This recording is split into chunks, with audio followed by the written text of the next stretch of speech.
She was living in a single room with 3 other individuals. One of them was a male, and the other 2, well, the other 2 were females. God only knows what they were up to in there. And furthermore, Susan, I wouldn't be the least bit surprised to learn that all 4 of them habitually smoke marijuana cigarettes. Reefers.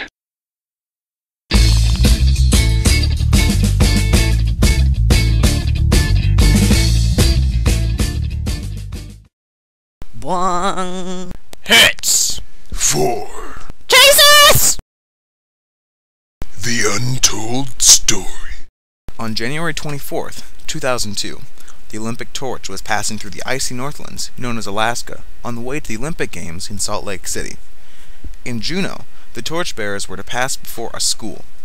The administrators and teachers, in what was likely an effort to get children interested in exercise, took the kids outside to watch said torchbearers.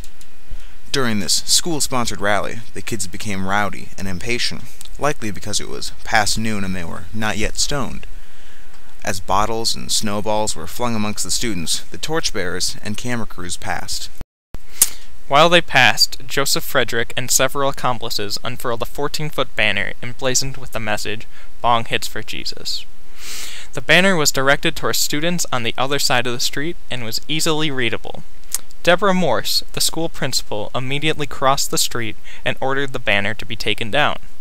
Every student but Frederick complied, and Frederick was pulled into Morse's office and suspended for 10 days. To the pad and hit the showers. Didn't even get no static from the cowards. Cause just yesterday them bulls tried to blast me. Saw the police and they rolled right past me. The First Amendment of the Bill of Rights entitles each and every American citizen to the freedoms of speech and expression. This means that citizens may not be censored by the government unless said speech or expression would endanger the rights of others. This is demonstrated by the classic example of yelling "fire" in a crowded theater. As the school was a government-run organization, Frederick decided to take the decision to court, citing his First Amendment rights as being violated. Morse, in a continued effort to weed out all of the haters, became the respondent in this action.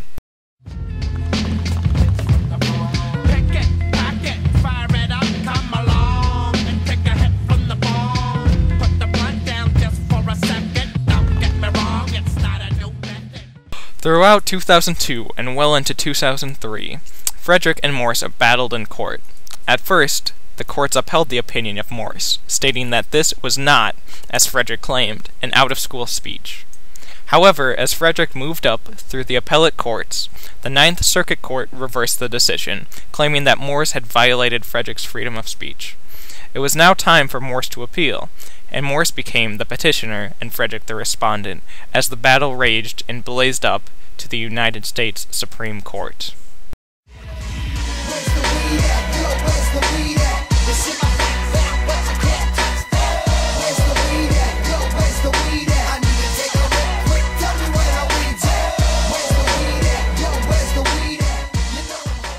Morse and her lawyers argued that Morse's actions were constitutional given the circumstances. Undeniably, Frederick was at a school-sanctioned event held during school hours with school students and administrators present. In addition, the banner was facing toward the school, in plain sight of everyone present. As such, the school has the right to limit speech that would negatively influence the students entrusted to its care. This is why you are unable to yell "fire" or make scary bird noises in a crowded classroom.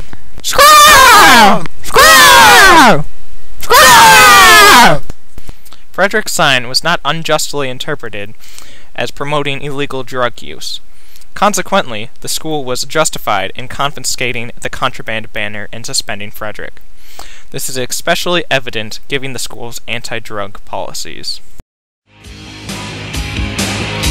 You gotta fight for your right to party!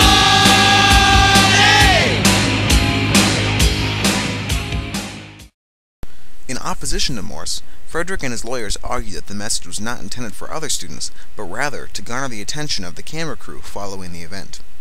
Furthermore, the subject matter of the banner is irrelevant, and Morse was acting in an attempt to portray the students in a certain way. Punishment distributed to Frederick cannot be justified for vague drug references due to the fact that the banner may not explicitly express illegal or harmful activity, even though the banner was laced with drug references.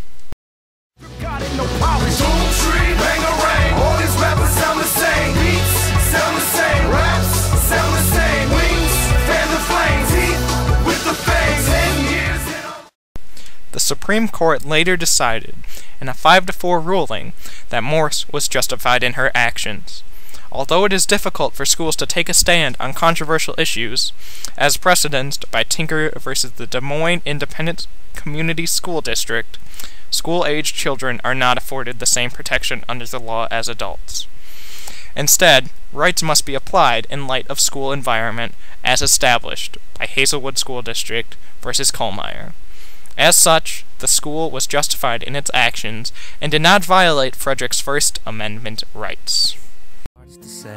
It's all about making that GTA. Cause the boys in the hood are always hard. Come talking that trash and we'll pull your card. Knowing nothing in life but to be legit. Don't quote me, boy.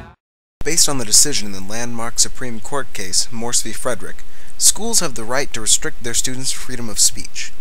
Although schools have the power to limit the First Amendment in its premise, it is yet to be seen if the verdict leads to limiting speech of students that is merely distasteful or inappropriate. Nevertheless, the rights of school-aged children must be interpreted through the prism of an educational environment rather than be blindly distributed.